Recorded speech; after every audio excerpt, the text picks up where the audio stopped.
You need beautifully cleansed thoughts.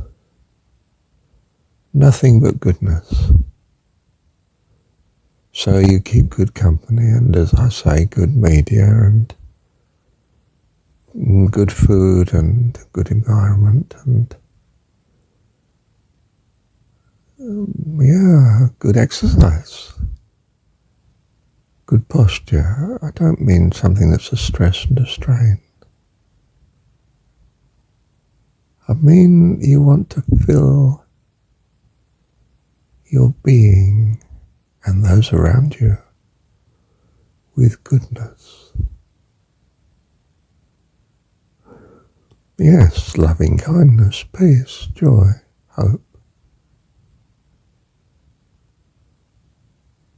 So be very careful of how you spend your time, and even more careful about what you're thinking. And you're on an eternal cleansing practice, life, where you choose the good. You choose the good to think of.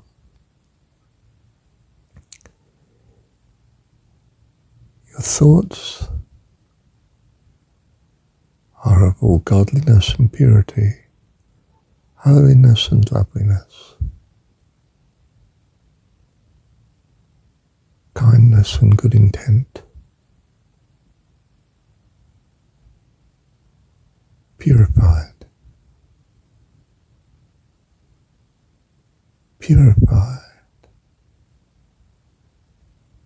The word pure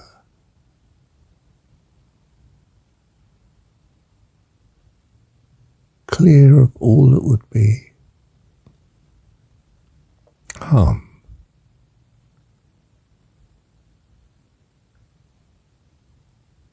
That's what heaven is. The loveliness and the glory of God.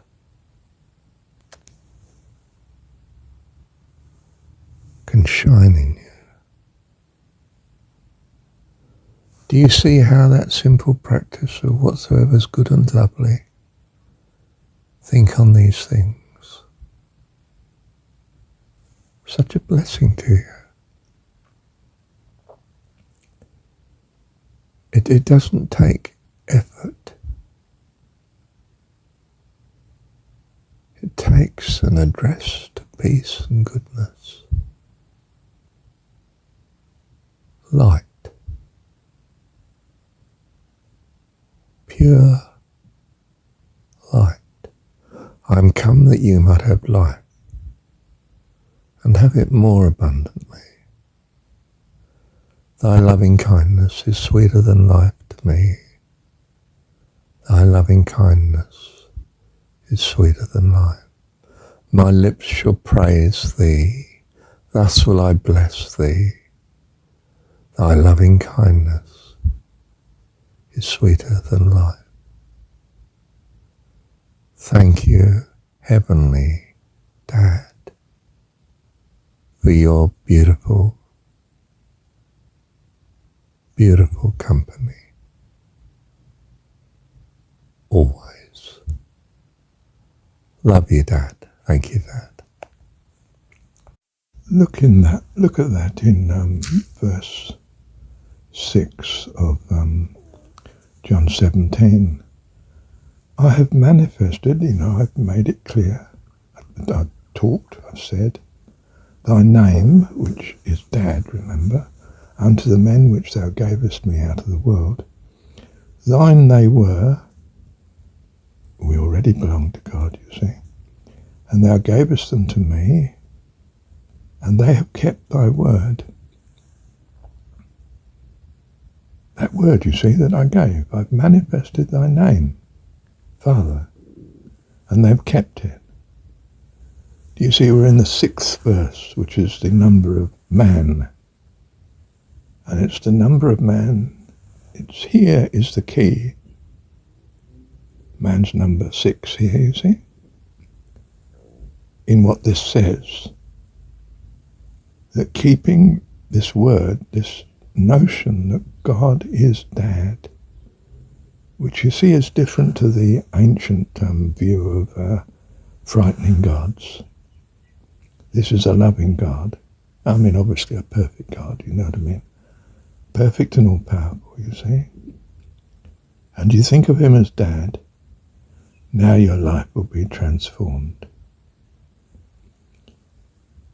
Do you see? So this is how he glorified God, by telling them that God's name is Dad. I mean, it really comes down to something as simple as that. And the rest is all development of such, all that's in the Gospels. Or at least it can be seen that way. You see, verse 5 was, which is what God adds. And now, O Father, glorify thou me with thine own self. He adds his very self. And he's our Dad. And this the glory which I had with thee before the world was. Now you appropriate that to yourself. You are from heaven, you're going to heaven. You're here training, invaluable. And the training is that you see God as your Dad. And what does that mean? It means in contrast to everything else you see in the world. The rest of the world may not be loving and kind and helpful and protective and reliable and full of integrity and you name it. And you're contrasting it with what you see in the world, hopefully just not even see, just hear about. You're taught of mum and dad that love you. Your earthly mum and dad, or whoever the kind person is, teacher and auntie, whatever. Do you see? And you've gone through this experience here of now understanding the loveliness of God, that he's your Dad. And this is your key to life eternal. Verse 7, now they have known. So this is the rest. They've known it. It's done. It's the Sabbath, 7, you see. Now they have known that all things, whatsoever thou hast given me, in the story, you understand, all goodness, are of thee. All goodness, you see. Jesus is saying, I'm not owning this as something, it's actually of God. He's given it to me in that sense. I now own it because of his giving. And they realize it's all come from you, that you are the source of all. Well, of course, your dad is, isn't he? I mean, he's the very reason you exist. A materialistic understanding of it. You can see the analogy. You're Gnostic, aren't you? Gnostic, you understand the spiritual content. And here's the rejoicing in verse 8. For I have given unto them the words which thou gavest me. Charity, goodness, just pure giving, you see. And they have received them. The words, well, it's plural now, so it's presumably the development, the fullness of it. And they've received them and have known surely that I came out from thee. And they have believed that thou didst send me. You see, they utterly trust. That state of perfect trust, which is the 8th day. It's worship, isn't it? They worshipped on the 8th day.